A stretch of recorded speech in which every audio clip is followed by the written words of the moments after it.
Pues bien, buenas noches a todos. Me da mucha alegría poder compartir con ustedes también hoy. Vamos a... ¿Quién tenemos por ahí más o menos? Amparo. ¿Quién más estará? Más o menos.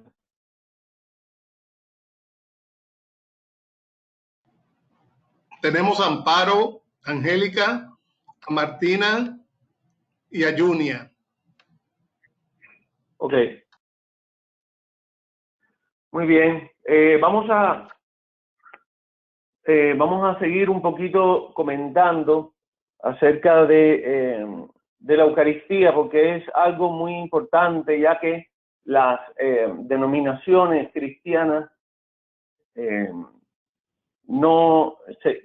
sectas de dominaciones cristianas no tienen la Eucaristía. Lo ven como una cosa del pasado, ya casi no la celebran. Lo que celebran es un recuerdo, hacen una memoria, pero ya conversamos acerca de que nosotros no hacemos una memoria del pasado, sino que hacemos una anamnesis, aquella palabra tan extraña, anamnesis, que es una actualización. De manera que el sacerdote en la persona de Cristo dice, esto es mi cuerpo. ¿Está bien? Muy bien. Entonces eso nos distingue mucho de todas las sectas evangélicas, de las iglesias históricas y de las iglesias congregacionalistas. Entonces vamos a hacer un ejercicio para que puedan ver un poquito cómo fue la evolución de la Eucaristía, para darle énfasis a estos inicios cuando no existían las iglesias evangélicas ni las iglesias congregacionalistas ni las iglesias históricas. Recuerden que las sectas evangélicas nacen en el siglo XX, en 1900. Las iglesias congregacionalistas nacen en el siglo XIX, 1800. Y las iglesias históricas nacen en el siglo XVII, siglo XVI, 1500. Entonces, estamos hablando de la Eucaristía, que es algo del siglo I, cuando eso no existían esas iglesias. Sino solamente existía la Iglesia Católica, que así la llamó San Ignacio de Antioquía por ser universal, porque aceptaba a paganos y a judíos, por lo cual cuando el horizonte se abrió, San Ignacio de Antioquía, discípulo de San Juan el Evangelista, el discípulo amado, San Ignacio de Antioquía le llama católica. ¿Sí? También le llamaron cristianos. Fue allí en la comunidad, en la primera comunidad, en el paganismo. La primera comunidad está en Jerusalén, luego Antioquía de Siria, fuera, en la zona de Tiro y Sidón, más al norte, hacia Damasco, hoy es territorio de Turquía. Pues allí, en esa comunidad, fue donde primera vez le llamaron, a los católicos le llamaron cristianos. Ahora diferencian lo que es un católico de un cristiano. Y eso es, yo no considero que esté del todo correcto, ¿no? Que le digan solamente a ellos cristianos cuando nosotros, que somos católicos, a nosotros nos llamaron cristianos. Pero bueno, ellos creen en Cristo también, ¿no? Creen en Cristo también, pues se le llama cristiano a ellos, ¿no? A los de la otra barca. Bueno, vamos a hacer un ejercicio los que estamos, Vamos a hablar de la Eucaristía. Y vimos como 1 Corintios 11, 24, que la cita completa es 1 Corintios 11, 23 al 25, anótenla en su blog de notas, en un papelito que tengan por allí, en la libreta, porque vamos a trabajar un poquito con esto para darle una gran importancia a este texto. 1 Corintios 11, del 23 al 25, es el primer texto que habla de la Eucaristía. Es el texto más antiguo de la Eucaristía. Recuerden que el texto más antiguo del Nuevo Testamento es Primera de Tesalonicenses, pero eso lo veríamos entonces si abriéramos una clase de Biblia o algo así. Entonces, luego las cartas, ¿cierto? Las cartas como esta a los Corintios, y luego vinieron los evangelios. Luego vino el evangelio de Marcos, el evangelio de Mateo, el evangelio de Lucas, y luego por los años 90 y pico, hacia el 100, el evangelio de San Juan, que es una elaboración de la comunidad cristiana que ha recibido las enseñanzas de los apóstoles y ellos directamente de Jesús. Y todo se ha transmitido y se ha puesto por escrito. La vivencia de la fe en Jesucristo pasada a relatos. Muy bien, así como el Antiguo Testamento era la vivencia de la fe pasada a relatos, de un Dios misericordioso, un Dios de perdón, un Dios libertador, todo eso se pasó por escrito a través de relatos, esa manera de ver a Dios, ¿no? Se pasó por escrito. También las enseñanzas de Jesucristo, ¿verdad? Según la experiencia de la comunidad cristiana, entonces de las dificultades, de las vivencias que estaban aconteciendo en sus vidas, entonces le dieron una forma a estos evangelios con un género literario que se llama buena noticia. Evangelio, eso es lo que significa. Pues bien, ya tienen todos Primera de Corintios 11 del 23 al 25. Ahora vamos a tomar el otro texto de San Lucas, que es San Lucas 22 del 19 al 20. Primera de Corintios 11 del 23 al 25 y Lucas 22, capítulo 22 del 19 al 20.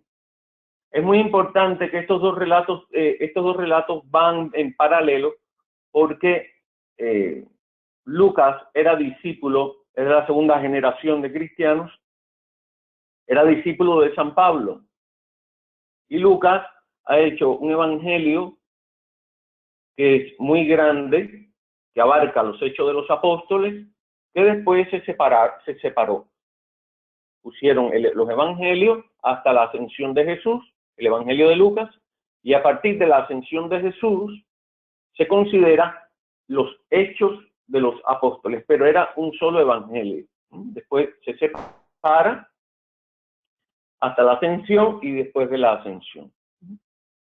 Entonces, aquí está en el evangelio de San Lucas y en los hechos de los apóstoles está la predicación de San Pablo, porque Lucas ha sido discípulo de San Pablo y ha recopilado de la fuente de él y de otra fuente, incluso dicen que de la Virgen María también, antes de morir ella, ya de la mano de San Pablo, Lucas conoció a la Virgen y ella también le contó, y le contó la comunidad cristiana, y le contaron los apóstoles que aún vivían. Así él forma todo este compendio de la vida de Jesucristo, que es un evangelio del amor, de la misericordia, del Espíritu Santo, un evangelio de la alegría, se le conoce también. Pues aquí en 1 Corintios 11, 23 al 25 y Lucas 22, del 19 al 20, habla sobre el mismo relato. Entonces vamos a ver los pasos de la Eucaristía. ¿Por qué? Porque la Eucaristía fue evolucionando. No es lo mismo lo que ellos, la cena que tuvieron con el Señor, y luego esto fue evolucionando. Lo que hemos recibido de San Pablo es lo más antiguo, o sea, lo que más se acerca a lo que Cristo hizo con los apóstoles. Y luego San Lucas va a beber, como era de la comunidad de San Pablo, va a beber de esta misma fuente y va a colocar el relato de la Eucaristía en paralelo. Van a ver que es casi lo mismo. Después vamos a ver algunas diferencias, cómo se celebraba la Eucaristía en la comunidad de San Marcos y cómo se celebraba la Eucaristía en la comunidad de San Mateo. Porque San Marcos estaba al frente de una comunidad de cristianos en Roma, ¿verdad? Comunidad de cristianos en Roma, personas perseguidas. Y Mateo también tenía otra comunidad con otras características de corte judío. Muy bien, entonces vamos a trabajar juntos. Vamos a leer 1 Corintios 11, 23. A ver si Amparo está por ahí. Si pudiera leerla, por favor.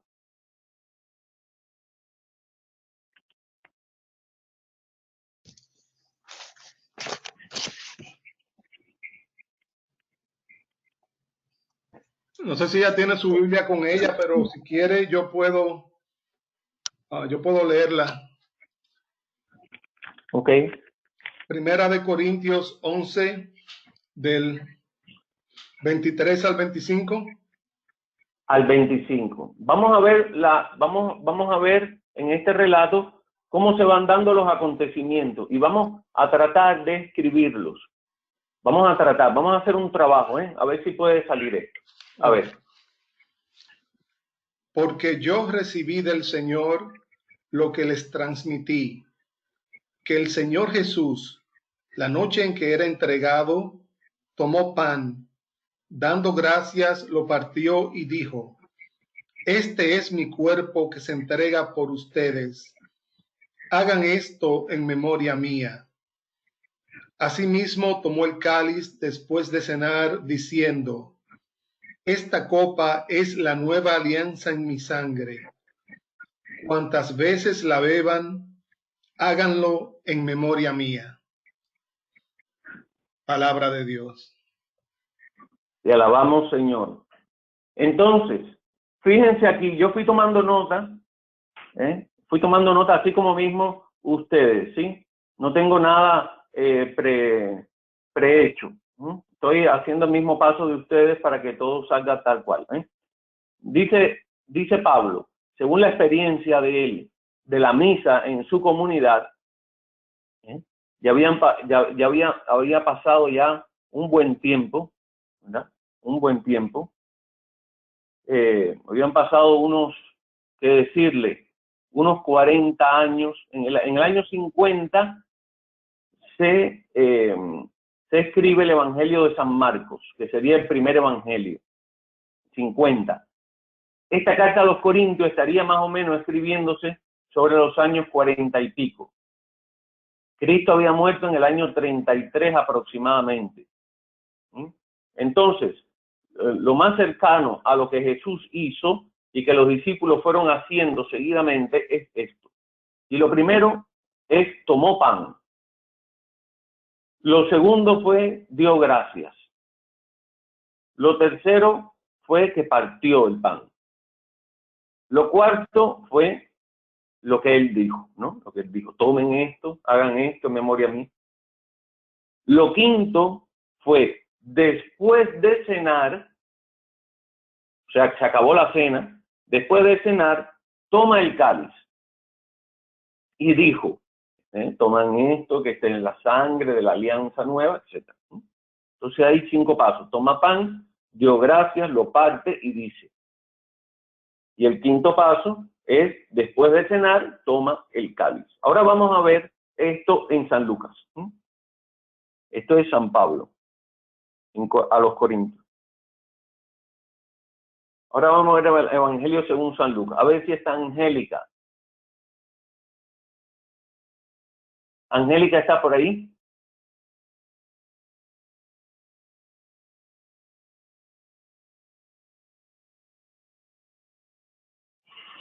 No está respondiendo, Angélica. ¿No está respondiendo? Está aquí, pero no está respondiendo. Ok, ¿y Martina? Hola, sí, aquí estoy. Martina, ¿tienes la Biblia contigo? Sí, claro. Ok, entonces, por favor, de leer Lucas 22 del 19 al 20. Sí. Y vamos, dice, mientras tú lo lees, vamos a ir tomando nota el resto, a ver los pasos, si siguen los mismos pasos de San Pablo. A ver si estamos hablando de la misma celebración de la Eucaristía o ya ha evolucionado un poco en la comunidad de San Lucas? A ver, adelante. Ok.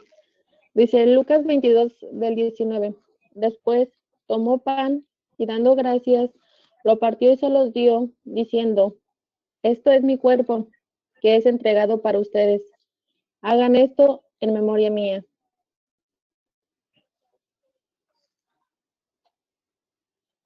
¿Hasta el 20? Hasta el 20, por favor. Sí.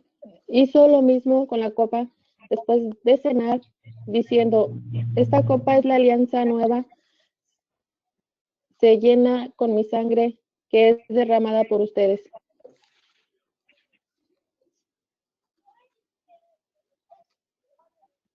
Ok, ¿eso es todo? Sí, Bien, palabra de Dios. palabra de Dios. Sí. Entonces, a ver, entonces fíjense que en San Lucas parece que están en la misma comunidad. Y eso es lo que la tradición nos ha dado.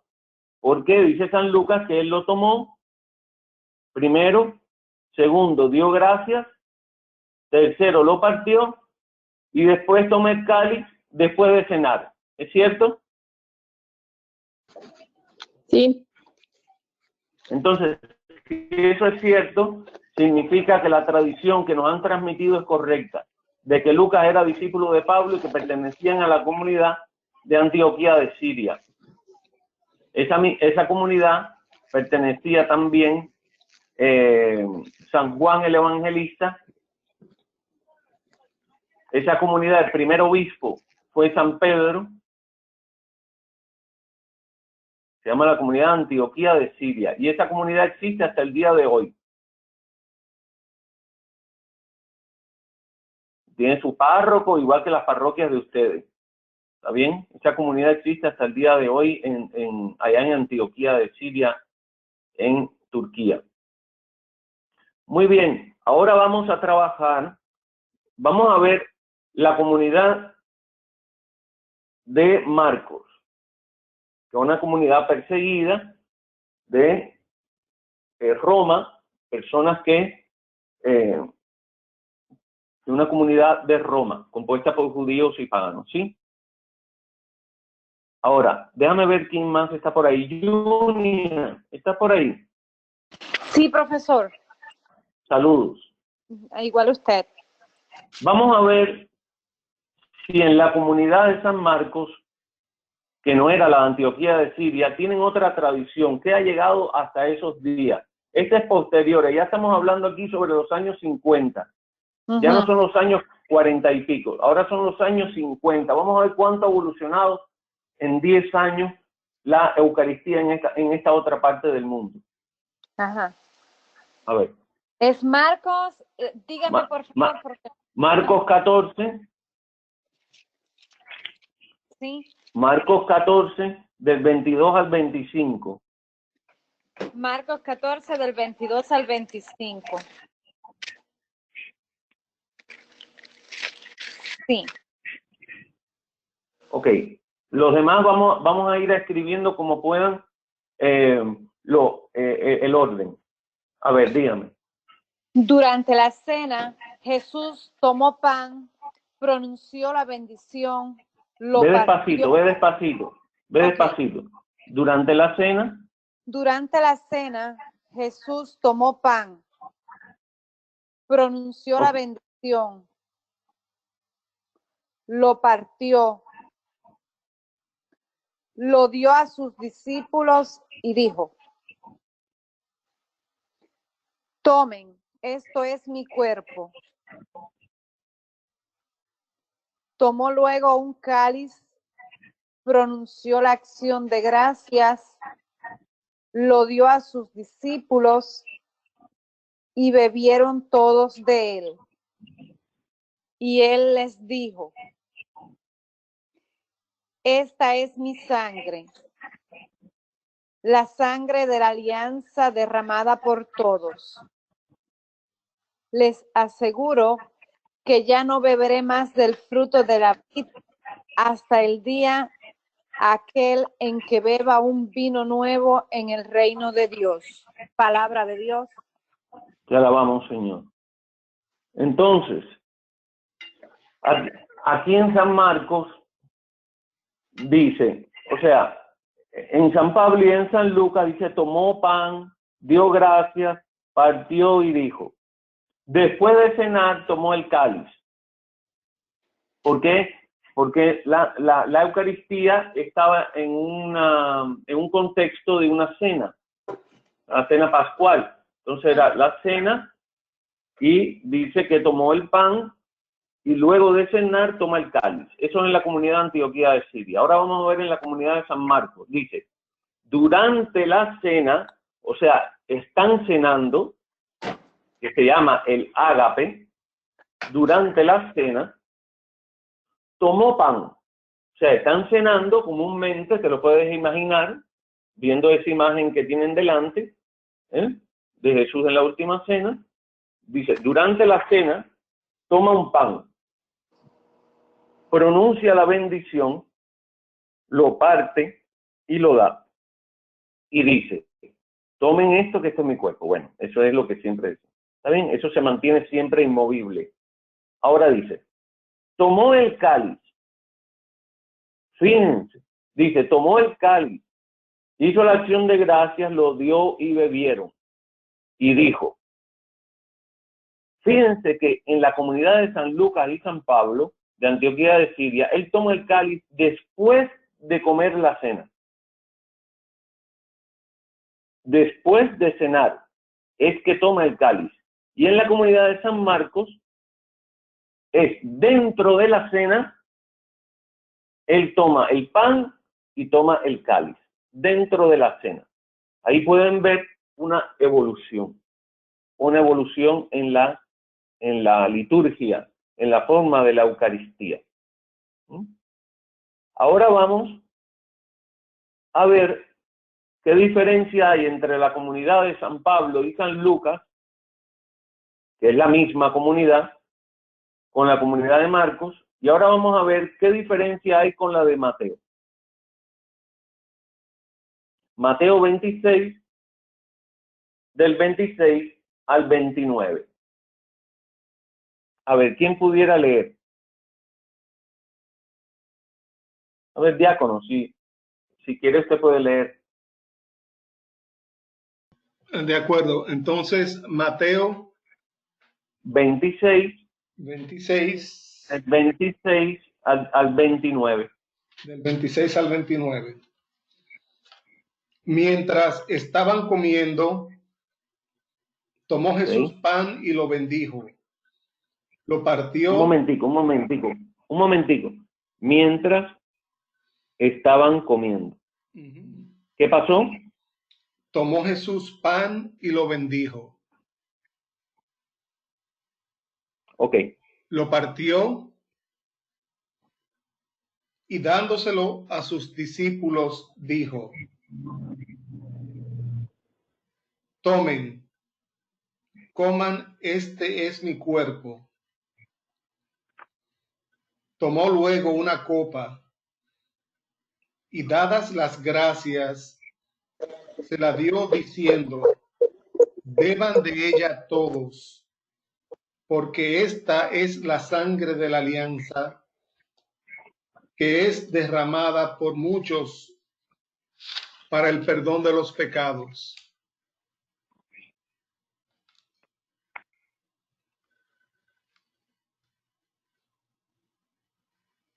Muy bien. Palabra del Señor.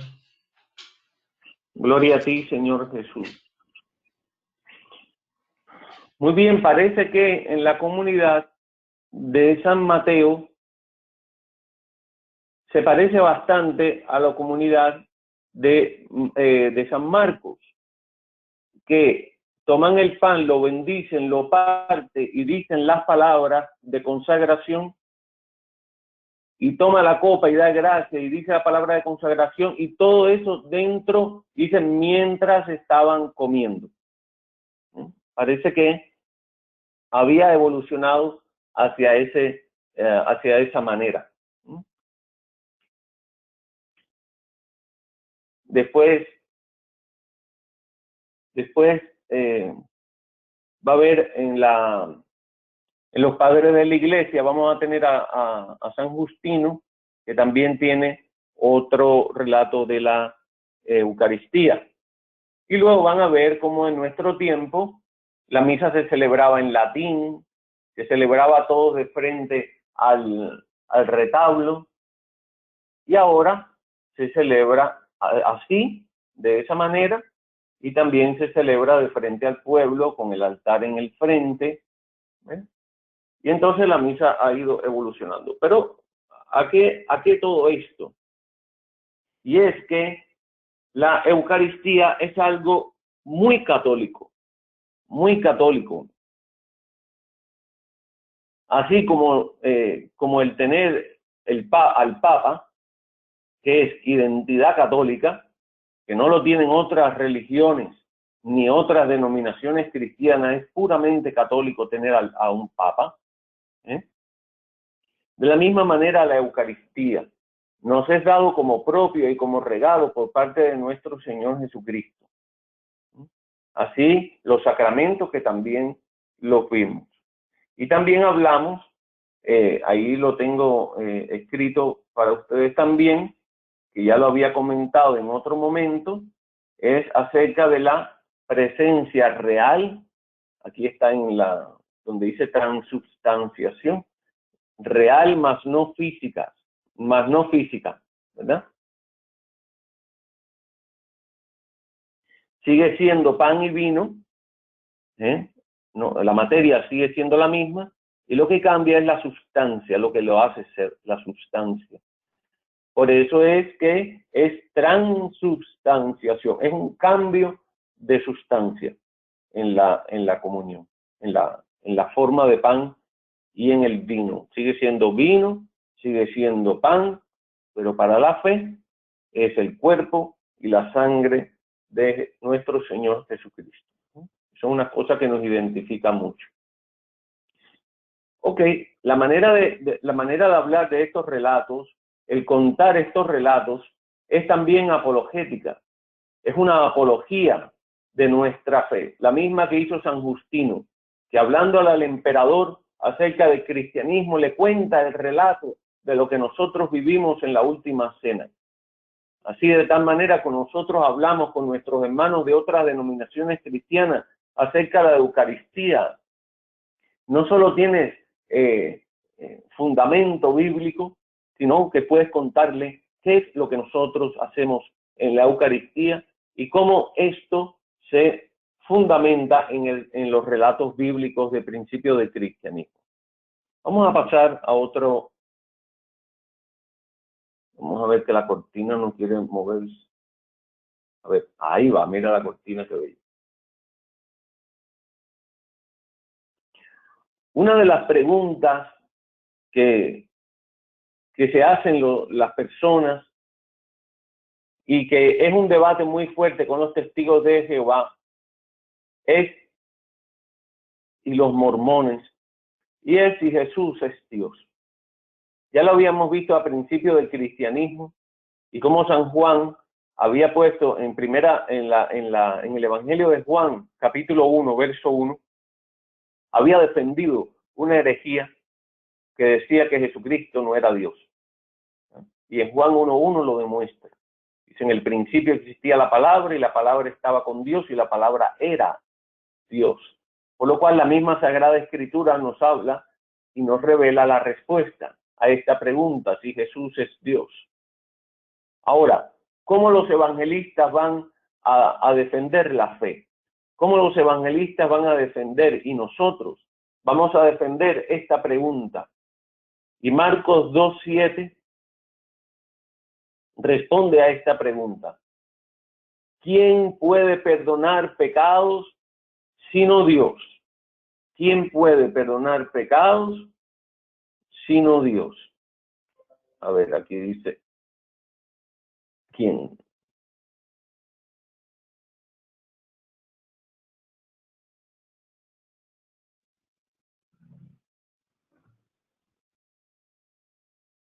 Entonces, la respuesta es concreta. En Marcos 2:7 ya nos está hablando acerca de un relato, y un relato que el trasfondo del relato es defender nuestra fe en que Jesús es Dios.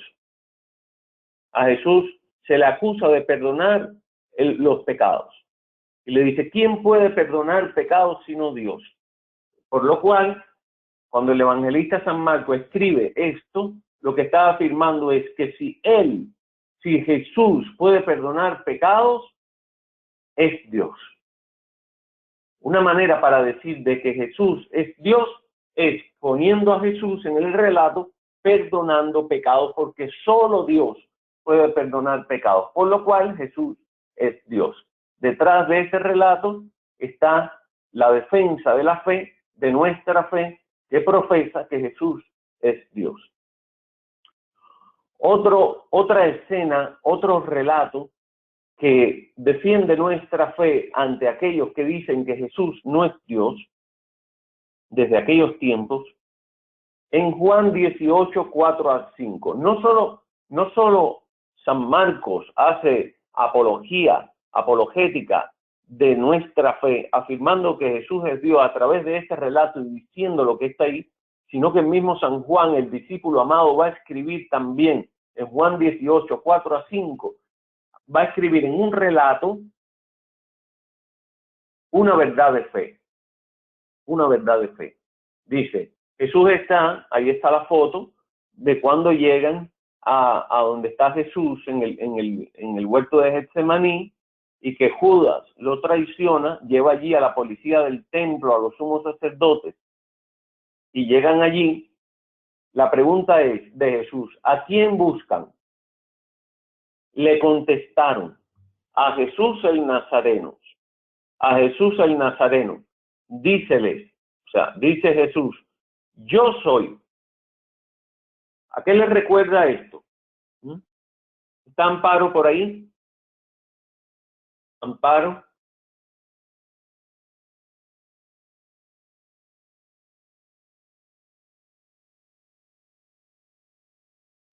Amparo, ¿está por allí?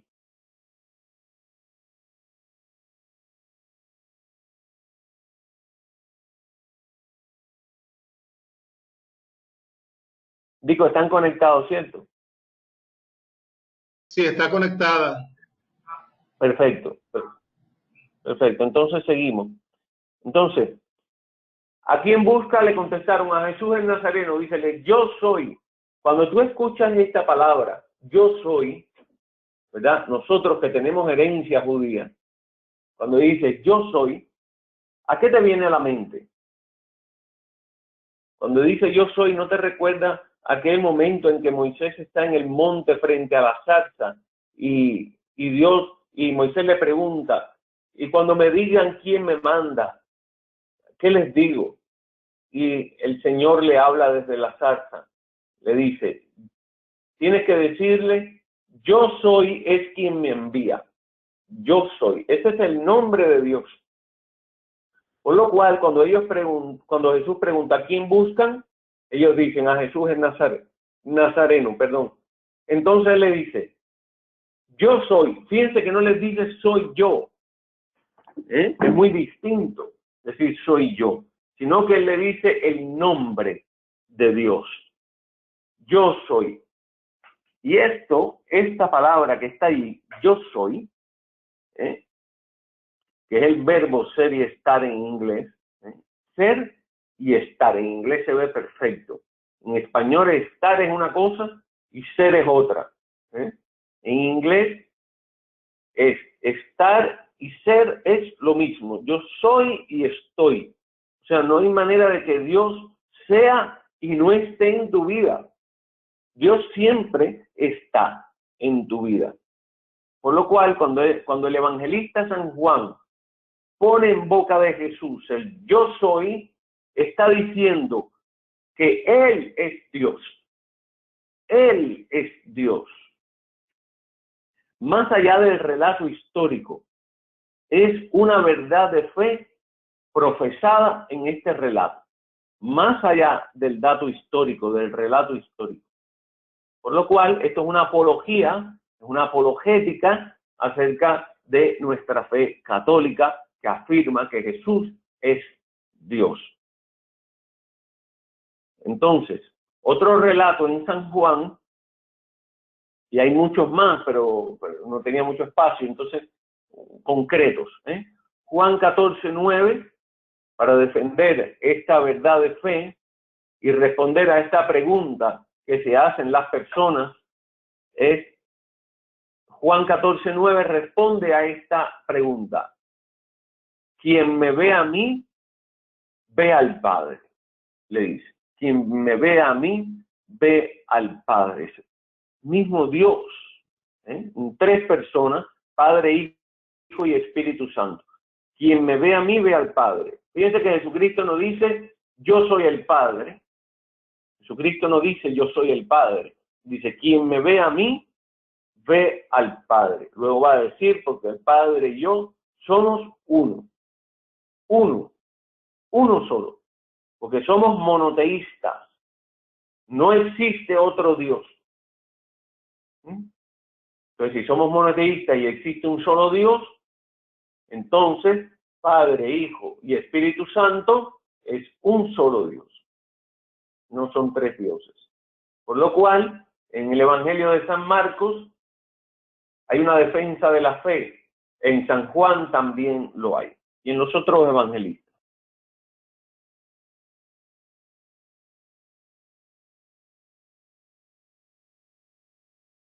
Ok, ¿Martina está por ahí? No, Martina. Sí. Ay, Martina. Sí, ¿Me doy a entender con esto? Sí. Muy bien, muy bien. Va más allá del dato histórico. Bueno, vamos a continuar, vamos a adelantar un poquito, ¿no?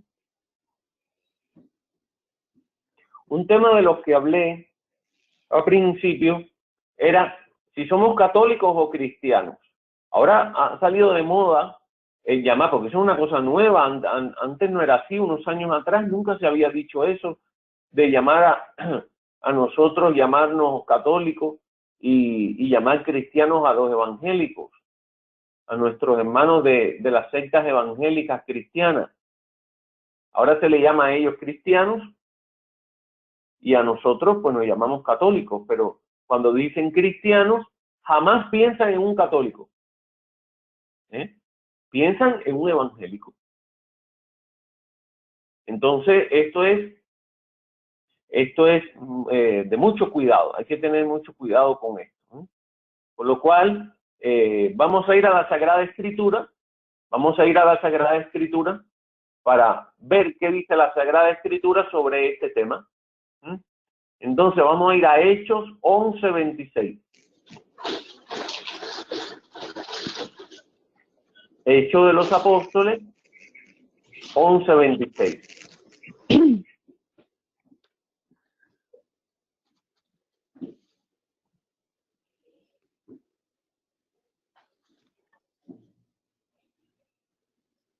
Martina, ¿qué Biblia tú tienes? La latinoamericana.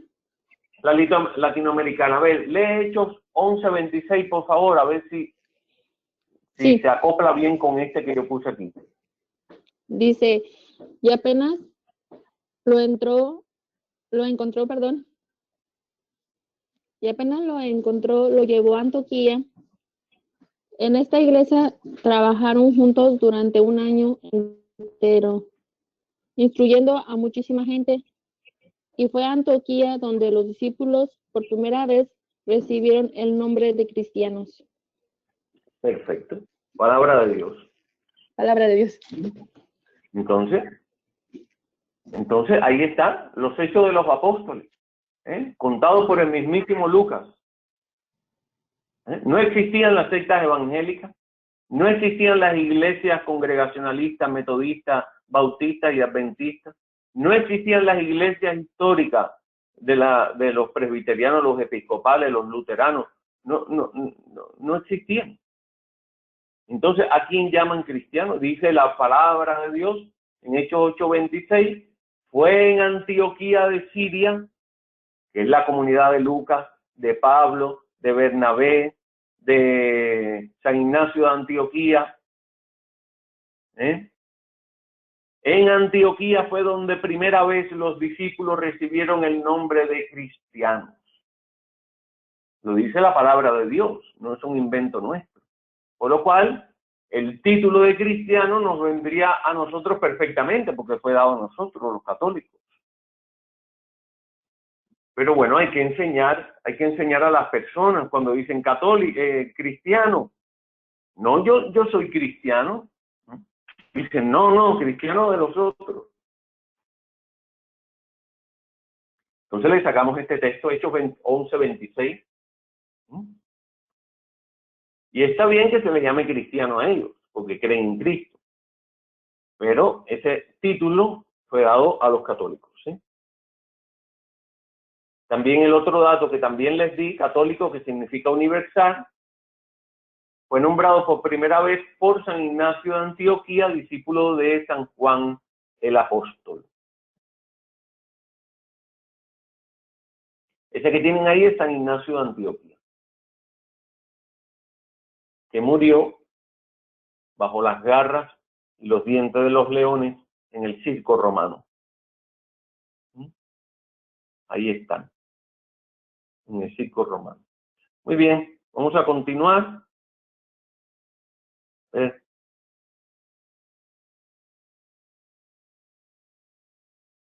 A ver, vamos al tema. Vamos a compartir un poquito de la Biblia. Hay algunas que son las latinoamericanas, como esta. Martina, tú tienes esta roja, ¿verdad? Sí. Bueno, no sé si la tía es roja, pero se parece bastante a esa, seguro. Muy bien. Pues, dígame.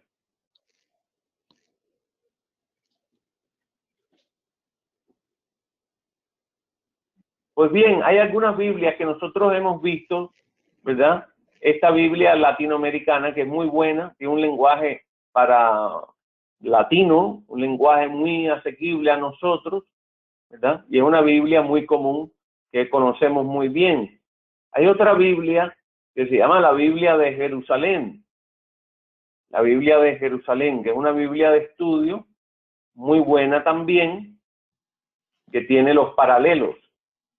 Tiene los paralelos al ladito, donde se puede hacer un escrutatio de la lectura, escrutar la palabra de Dios a través de los paralelos, ¿sí? Esa es la de Jerusalén. Ahora salió una que yo les recomiendo mucho, que es Jerusalén Latinoamericana, que es el compendium de las dos Biblias. La Jerusalén, que es una Biblia de estudio, y la latinoamericana, que tiene un lenguaje muy asequible Mírala ahí. a nosotros. Les recomiendo esa Biblia. A ver. Déjame ver. A ver. Okay. Muy bien. Entonces, Jerusalén Latinoamericana. Esa es muy buena. ¿Está bien? Hay otra Biblia que es esta que yo uso. Esta que ya está un poco carcomida. ¿Ustedes logran verla aquí?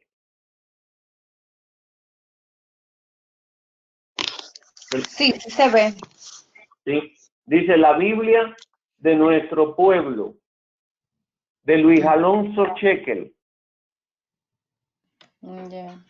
La Biblia de nuestro pueblo, de Luis Alonso Chequel, que es un biblista español, creo que ya murió. Y esta Biblia tiene la letra grande, así. A mí me gusta mucho esta Biblia por la letra grande que tiene. Una Biblia que tiene también los paralelos. A ver si se ve aquí. ¿Logran ver aquí los paralelos? Sí. Muy bien. Eso tú lees un versículo aquí y luego te remite a otro capítulo de la Biblia, a otro libro de la Biblia, donde habla de algo parecido, similar, ¿no? Yo tengo la Biblia católica. Profesor, yo uso la Biblia Católica para jóvenes de la editorial del Verbo Divino, Muy bien, hace muy bien. que también está en paralelo y también trae algunas explicaciones, no tanto como esta, como la latinoamericana, pero sí también trae compendios que ayudan. Claro, muy bueno, muy bueno. También van a ver cómo hay una Biblia que se llama Dios habla hoy. Oh, sí. Claro, yo puse aquí en la pantalla algunas un poco que la vamos a ver con frecuencia, ¿no? Pero Dios habla hoy es una Biblia que se hizo en colaboración con la Sociedad Bíblica Unida. La Sociedad Bíblica Unida es una colaboración de católicos y protestantes, y entonces lo firmó el presidente de la Conferencia Episcopal Latinoamericana ya en los años 70. Entonces esa Biblia salió para ser una Biblia usada tanto en el mundo protestante como en el mundo católico. Y parece que el mundo protestante no lo aceptó mucho y se quedó en la Iglesia Católica. Es una Biblia que tiene deuterocanónicos.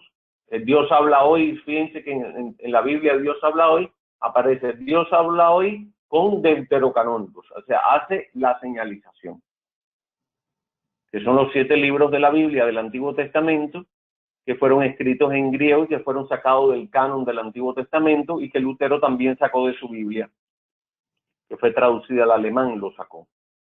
Nosotros sí mantuvimos los 7 libros del Antiguo Testamento deuterocanónicos, porque son libros revelados también, aunque ha sido escrito en griego, porque todo el Antiguo Testamento se escribió en hebreo y en arameo. Y los judíos dejaron fuera estos 7 libros y nosotros los recuperamos. Van a ver esta Biblia que se llama Santa Biblia Reina Valera, que la usan mucho nuestros hermanos de las sectas evangélicas y las iglesias congregacionalistas y las iglesias históricas. Esta Reina Valera, que fue hecha por Casiodoro Reina y Cipriano Valera. Ellos están separados en el tiempo, pero es un trabajo que se compiló y salió esta Biblia, la Reina Valera. Estas dos personas, Casiodoro y Cipriano, eran monjes de Sevilla, en España, que ellos siguieron las ideas de Lutero, y bueno, esta Biblia fue como que creada bajo la línea de Lutero, de las enseñanzas de Lutero, y esa Biblia que él hizo del alemán al alemán, traducida al alemán. Y fíjense que la Biblia que Lutero usa para traducirla al alemán es la Vulgata, es la Biblia que tradujo San Jerónimo. San Jerónimo fue el secretario del obispo Dámaso I en el siglo IV, al cual Dámaso I, el Papa, le pidió a San Jerónimo, su secretario, que tradujera al latín la Biblia. Y entonces Lutero agarra de la Biblia católica, porque él era católico, por supuesto.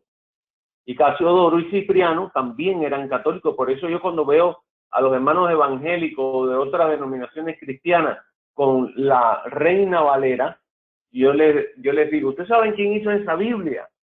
Y ni idea. Algunos sí tienen, pero algunos ni idea saben de quién hizo esa Biblia, quién tradujo esa Biblia. Porque a veces piensan que la Biblia cayó del cielo, y la Biblia está hecha por seres humanos. Las traducciones, los relatos y demás. Sí, muchas veces piensan... La traducción...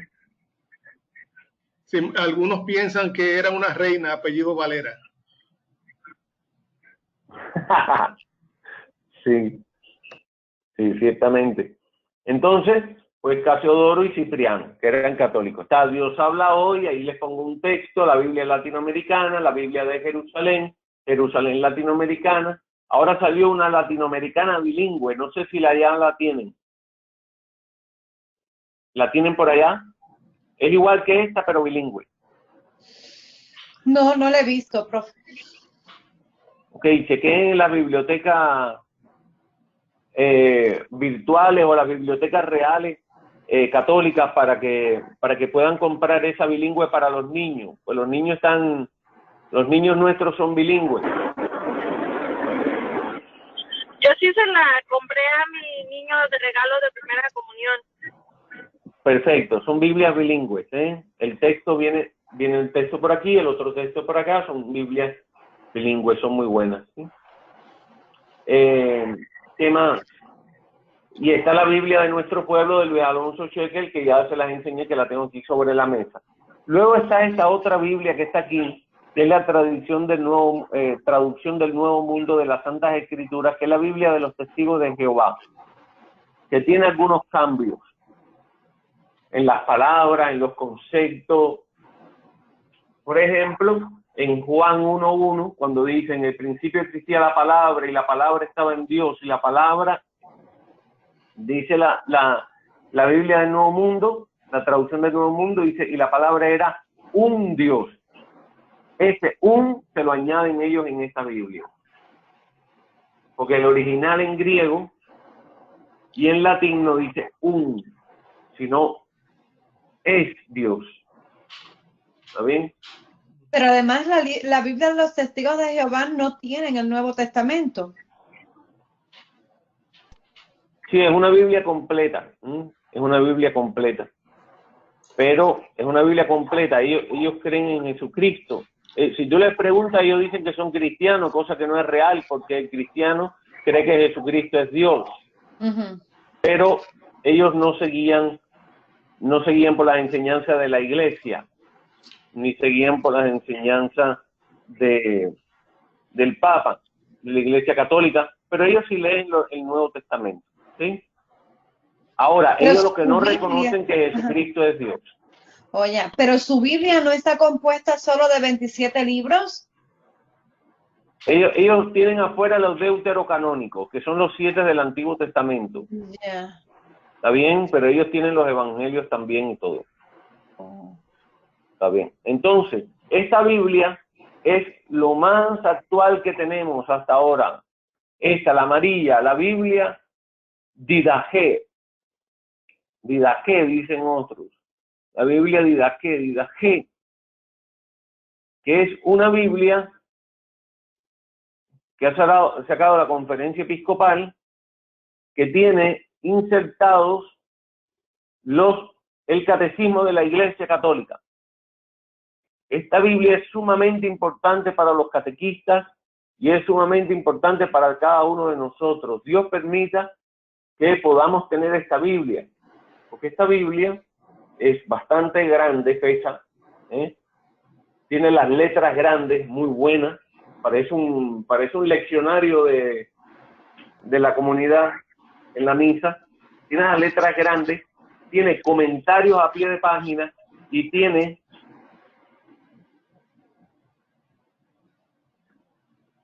citas del catecismo de la Iglesia apoyando la lectura.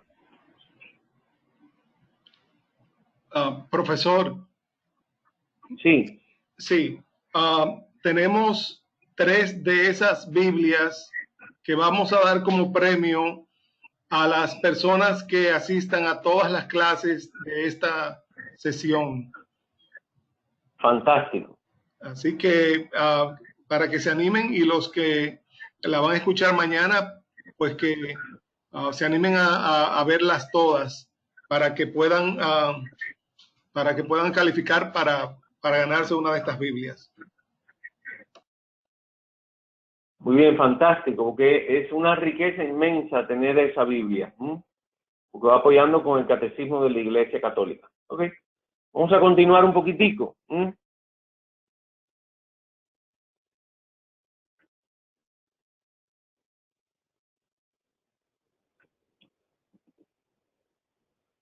Ok, vamos a hablar un poquito del fundamentalismo bíblico, porque vamos a ver si está por ahí, a ver quién puede estar por ahí. Junia. ¿Junia está? Sí, sí. Junia, ¿qué has oído hablar sobre fundamentalismo bíblico? ¿Qué significa eso? ¿Has escuchado algo de esto, esta frase? No, no he escuchado. Ok. El fundamentalismo bíblico habla de leer la Biblia literalmente.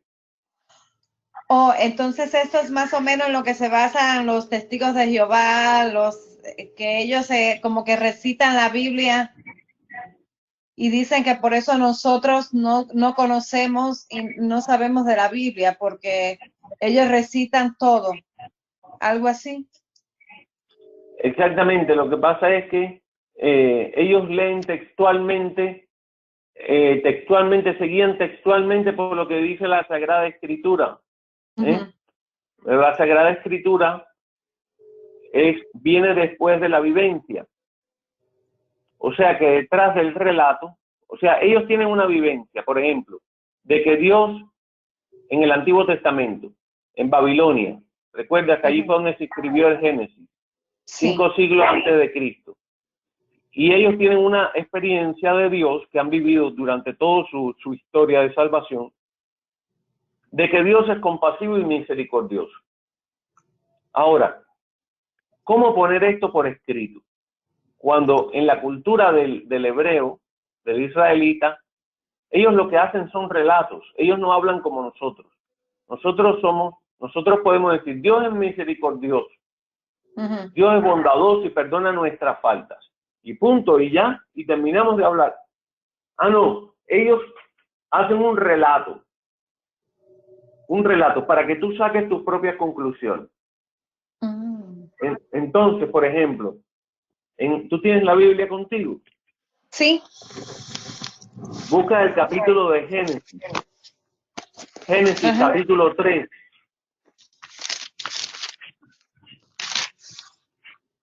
Sí. ¿Lo leo? Sí, del 20 al 21. Del 20. Fíjate, antes que empiece, sí. Discúlpame. Ellos van a escribir ahí una verdad de fe. Porque hasta ese momento no había nada escrito. Lo que ellos sí sabían, que Dios es misericordioso y que perdona la falta de los hombres. Ahora, ellos van a poner a escribir ahora. A ver qué dicen. A ver. El hombre puso a su mujer el nombre de Eva, es decir, vitalidad, porque ella sería madre de los vivientes. El Señor Dios hizo para Adán y su mujer unas túnicas de piel y los vistió. Después muy bien, ya está ahí. Okay. Palabra de Dios. Te alabamos. Fíjense. Ahora, muy bien. Ahora, dice aquí, el Señor hizo unas túnicas de pieles. Ok, una persona que es fundamentalista bíblico, como son los evangélicos o los testigos de Jehová, que no se salen de ahí, de lo que está escrito, dice, el Señor hizo unas túnicas de pieles. Imagínate que Dios es invisible. Lo es, ¿verdad? Sí. Muy bien. ¿Sí? ¿Cómo Dios va a hacer una túnica? Entonces, ya eso rompe con el fundamentalismo bíblico. ¿Por qué? Porque hay una verdad de fe en el fondo. Ellos están comunicando una verdad de fe, y es que Dios es misericordioso y que perdona todas las faltas. Es una experiencia que ellos han tenido. Ahora, la van a pasar por escrito. Y lo que se les ocurre escribir y poner en el relato es esta maravilla que acabas de leer, que dice, el Señor Dios hizo unas túnicas de pieles para el hombre y su mujer y los vistió. ¿Por qué? Porque ellos estaban con su desnudez, que es imagen del pecado, por eso ellos se ven desnudos, se esconden. ¿Y qué hace Dios para...? Que utiliza un sentido figurado. Son unas metáforas que utiliza el autor para describir esto.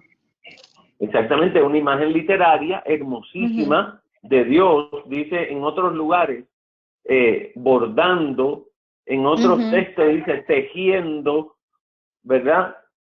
Como Tejiendo. también, disculpe que interrumpa, Sí. pero también que he escuchado que dice que Dios le da vida a los pajaritos, a los animales, un tanto también esto, los hermanos de las iglesias separadas comentan esto, que en los libros sapiensales, no sé, algo de esto también me han dicho, que cómo es posible que Dios le dé vida a un pajarito, todo este tipo de cosas.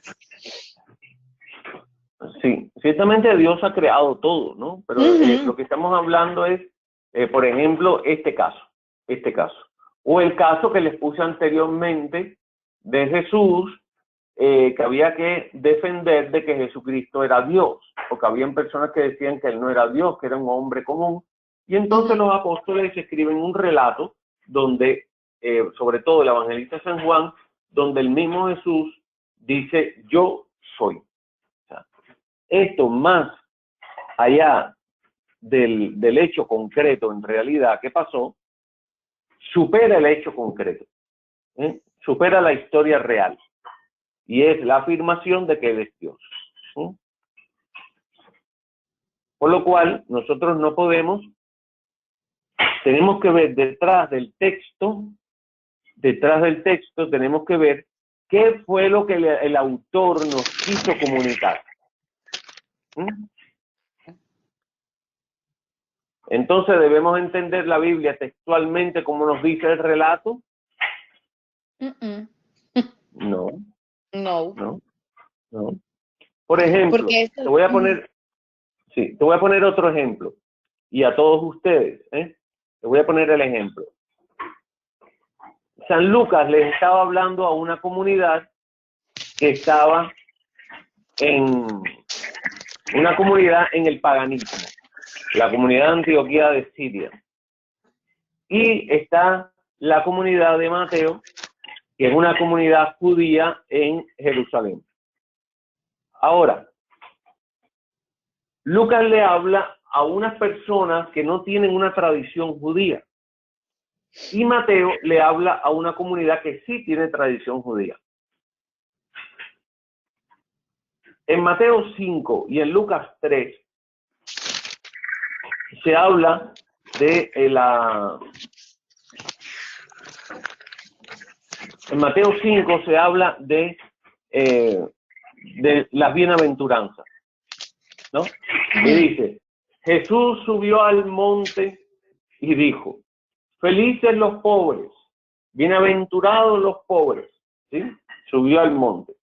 Y en Lucas dice, y Jesús bajó al llano y dijo, felices los pobres. Y entonces tú dices, bueno, o bajó al llano o subió al monte. ¿En qué quedamos? ¿Por qué? Porque la Biblia no es un libro de historia ni de geografía. Entonces no podemos hacer un fundamentalismo bíblico, porque entonces subió a la montaña o bajó al llano. Lo que pasa es que cuando Lucas habla de ese mundo, ¿verdad? Y habla del llano, es el lugar de los pobres. El lugar donde se asientan los pobres, donde viven los pobres, en el llano. Ahora, ellos se sienten identificados inmediatamente cuando Lucas dice, Jesús bajó al llano. Ellos se sienten identificados solamente de decir esa frase. Y un judío cuando le hablan, y nosotros los católicos que venimos de los judíos también, ¿verdad? De Jesús, que era un hebreo, cuando a ti te dicen, Jesús subió al monte, ¿qué es lo primero que te viene a ti a la mente? ¿Qué persona? Bueno, cuando Jesús sube al monte a orar, ¿no? Ahora, sí, eso es lo que dice el evangelista. Que Jesús subió a un monte y dijo, bienaventurados los pobres. Pero cuando yo te digo a ti o a ustedes que Jesús subió a un monte, ¿qué te recuerda a ti esa escena de subir al monte? ¿A quién te recuerda? Que no sea Jesús, por supuesto. A Moisés. Perfecto. A Moisés. ¿Por qué? Porque esta gente, fíjate, la respuesta nosotros la damos rápida, porque nosotros venimos de una tradición judía. Y entonces inmediatamente nos viene a nosotros a la mente la montaña, los 10 mandamientos, Moisés. Y este es el efecto que quería lograr, el efecto que quería lograr Mateo en la comunidad de judíos que se habían convertido al cristianismo. Le dice, Jesús subió al monte. Cuando Jesús dice, Jesús subió al monte, no significa que Jesús haya subido a un monte, sino es que Jesús es el nuevo Moisés y que lo que va a hablar es la nueva ley. Esto es lo que entiende la comunidad cristiana que atiende Mateo. Una comunidad de judíos conversos al cristianismo, a los cuales se les dice Jesús subió al monte y dijo. Eso, en la interpretación nuestra, la interpretación del mundo judeo cristiano, Jesús es el nuevo Moisés y lo que va a decir a partir de ahora es la nueva ley, que es bienaventurados los pobres. Después va a seguir, porque ese sermón es bien amplio, capítulo 5 de Mateo, 6, 7 de Mateo, es grande. Es un sermón muy grande que le dice, si te pegan por una mejilla, ofrécele la otra. Si te hacen caminar una milla, camínale 2. Si te piden la camisa, dale también la túnica. Es la nueva ley. ¿Sí? Entonces, ya tenemos claro que debemos no entender la Biblia textualmente, sino pensar que detrás de todos estos relatos históricos, porque realmente fueron históricos, hay un mensaje. Descubrir el mensaje nos ayuda a la iglesia. Por eso es que nosotros hacemos estas clases y por eso es que los sacerdotes y los diáconos nos explican la Sagrada Escritura. Porque es a la luz del magisterio de la iglesia que se revela todo este mundo que hay detrás de la Sagrada Escritura. Todo este mensaje que ha sido dado a la iglesia católica. Un hermano evangélico de una secta evangélica no conoce de esto porque no es católico. Yo le digo a un hermano evangélico o a un testigo de Jehová o a un mormón o a un bautista, yo le cuento esta historia que yo te estoy contando a ti y se quedan boquiabiertos o mucho más, ni me creen. Cuando nosotros hemos recibido esta tradición de la iglesia. Ahora, ¿qué está primero? A ver si está por ahí. A ver, ¿ha llegado alguien más? Está Amparo, Angélica, Martina, Junia. ¿Quién está más por ahí? Llegó Nora Becerra, también está presente. Nora. Hola Nora, ¿estás por ahí?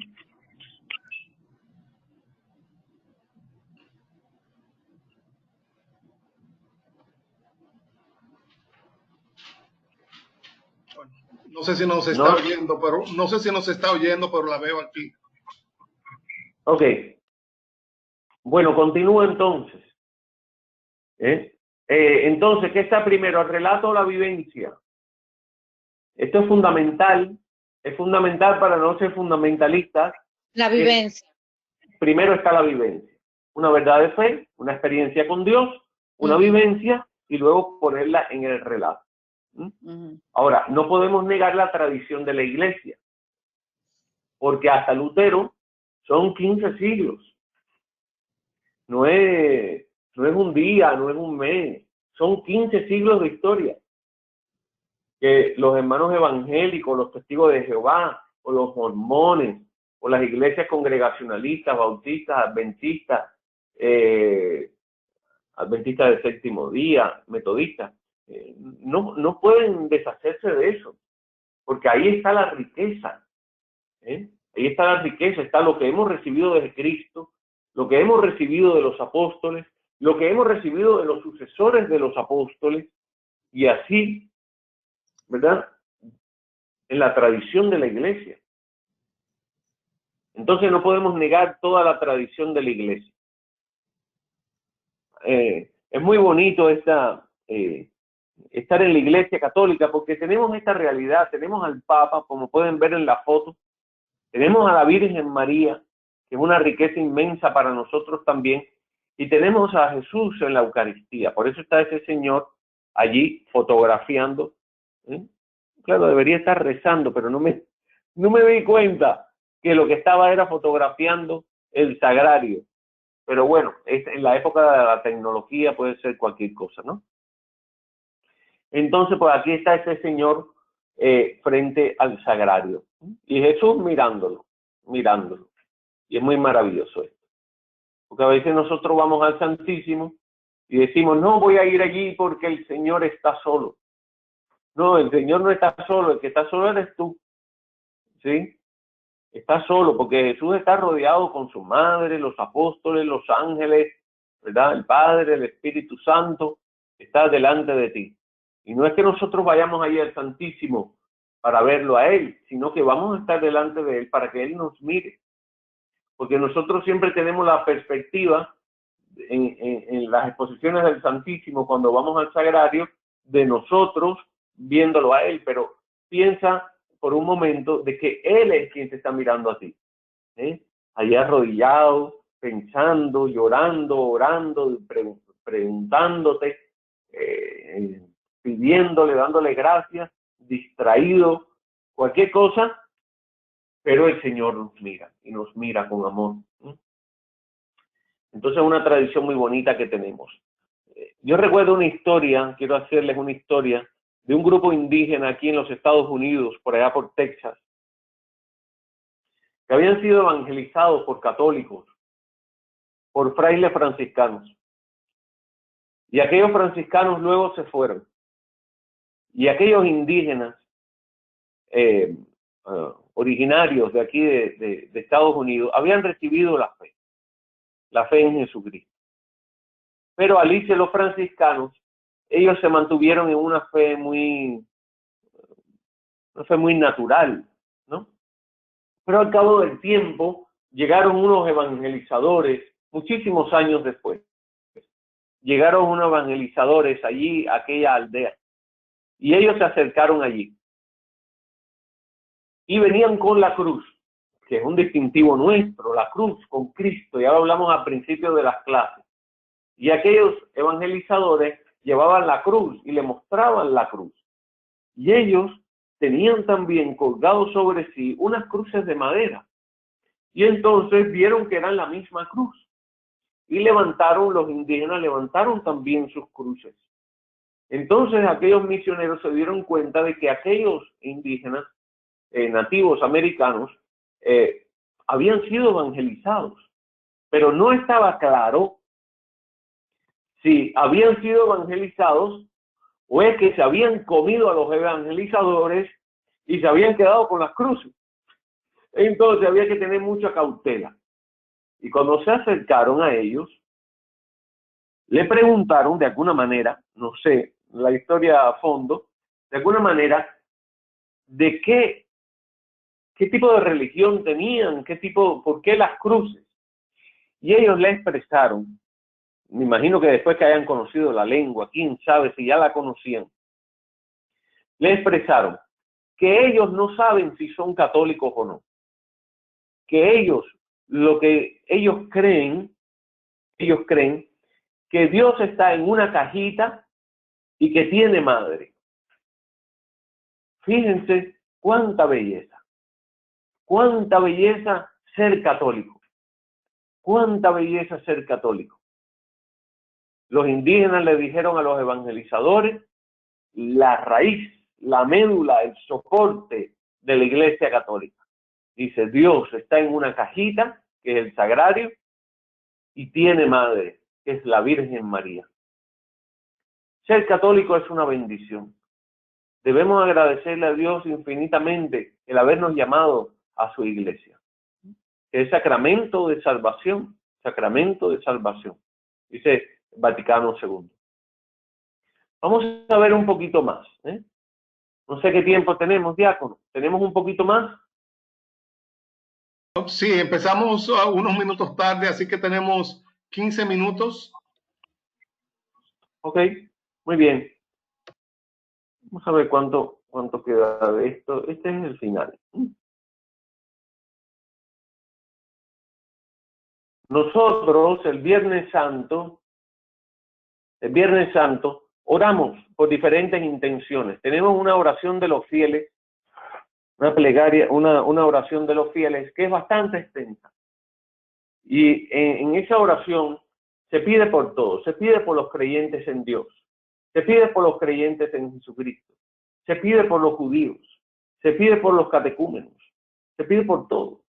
Es una oración grande que es acompañada por una oración y después otra oración, ¿sí? Por dos oraciones, una intención y una oración, una intención y una oración, el Viernes Santo. Entonces, hay una oración aquí que yo separé, que es por la unidad de los cristianos, que se reza el Viernes Santo, el Viernes Santo. Y dice así: oremos también por todos los hermanos nuestros que creen en Cristo, para que en Dios nuestro Señor asista y congregue a una sola iglesia a los que viven de acuerdo con la verdad que han conocido. Se hace una oración en silencio y luego prosigue el sacerdote.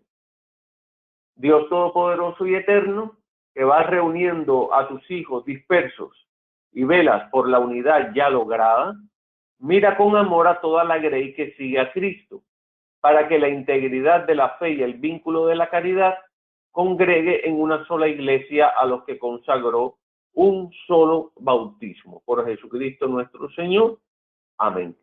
Fíjense que esta oración tan hermosa es por la unidad de los cristianos, que es el deseo grande de Dios, el deseo grande de Jesucristo, que Jesucristo nos comunicó, que ellos sean uno como tú y yo, Padre, somos uno. Ahora, unidos en Jesucristo, por la fe en Jesucristo. Entonces les dejo con esta maravillosa oración, ¿verdad? De orar también y con esta intención de corazón, hasta que nos veamos en la próxima clase. Orar por todos los hermanos nuestros, porque son hermanos, por eso decimos Padre nuestro, no Padre mío, sino Padre nuestro, así nos enseñó Cristo, que creen en Cristo. Por eso es que esta clase habla de un diálogo interdenominacional, es una palabra inmensa, diálogo interdenominacional. Es diferente al diálogo interreligioso. No es lo mismo un diálogo interreligioso que interdenominacional, porque el diálogo interreligioso se da con otras religiones y el diálogo interdenominacional se da con otras denominaciones cristianas.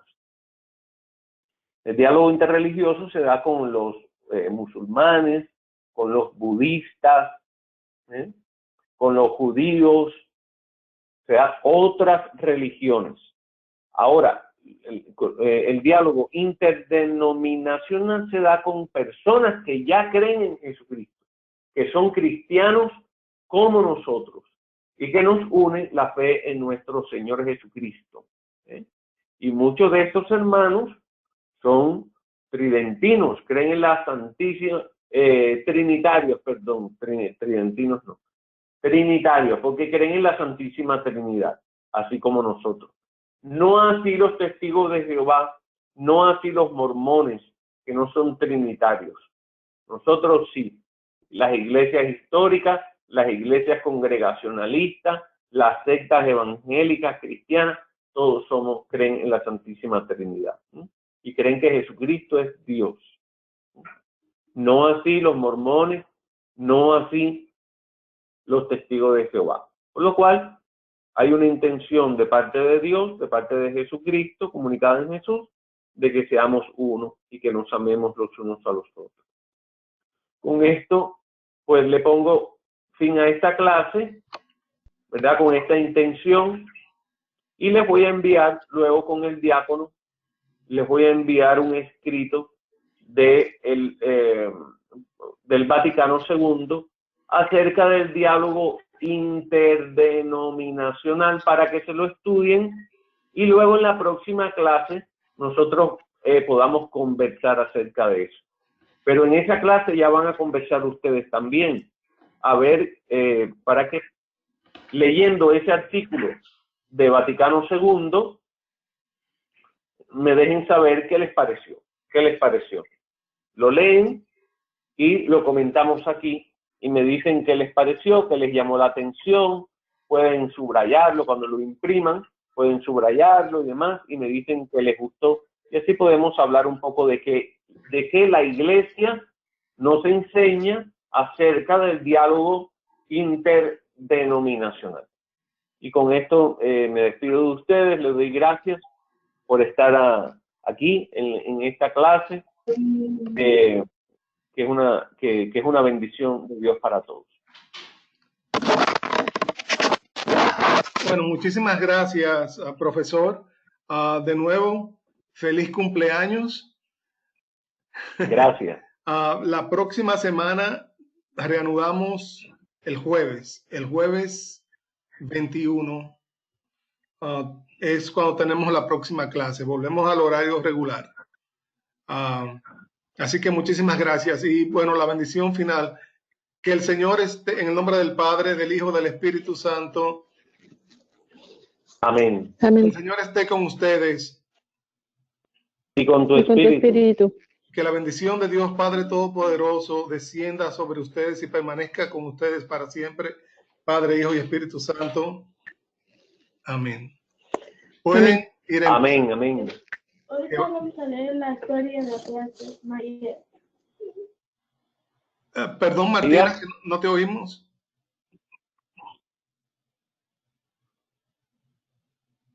No, lo siento, era mi niño que estaba hablando en voz muy alta. Deja que los niños hablen en voz alta, porque de ellos es el reino de los cielos, ¿verdad? Amén. Amén. Bueno, que Dios nos bendiga. Hasta luego.